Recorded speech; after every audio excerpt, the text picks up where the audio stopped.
BNP chairperson ও সাবেক প্রধানমন্ত্রী বেগম খালেদা জিয়ার ৮০তম জন্মদিন উপলক্ষে তার দীর্ঘায়ু ও সুস্বাস্থ্য কামনায় দোয়া ও মিলাদ মাহফিল করেছে বাংলাদেশ জাতীয়তাবাদী দল বিএনপির পুডু শাখা। এনটিভির স্টাফ করেসপন্ডেন্ট কায়সার হামিদ হান্নান জানান, কুয়ালালামপুরের স্থানীয় একটি হোটেলে এই দোয়া ও মিলাদ মাহফিলের আয়োজন করা হয়।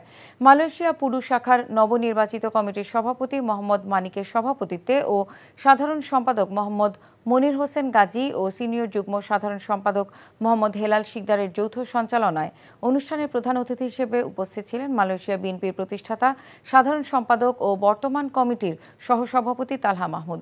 প্রধান বক্তা হিসেবে উপস্থিত ছিলেন মালয়েশিয়া বিএনপির সহ সাধারণ সম্পাদক কাজী সালাউদ্দিন। বিশেষ অতিথি ছিলেন মালয়েশিয়া বিএনপির প্রধান সম্পাদক এস.এম. বশির আলম প্রমুখ। এই সময় বক্তারা দেশনেত্রী বেগম খালেদা জিয়ার দীর্ঘ রাজনৈতিক জীবনের সংগ্রাম ও ত্যাগের কথা স্মরণ করে তার দ্রুত সুস্থতা ও সুদীর্ঘ রাজনৈতিক নেতৃত্বের জন্য দোয়া প্রার্থনা করেন।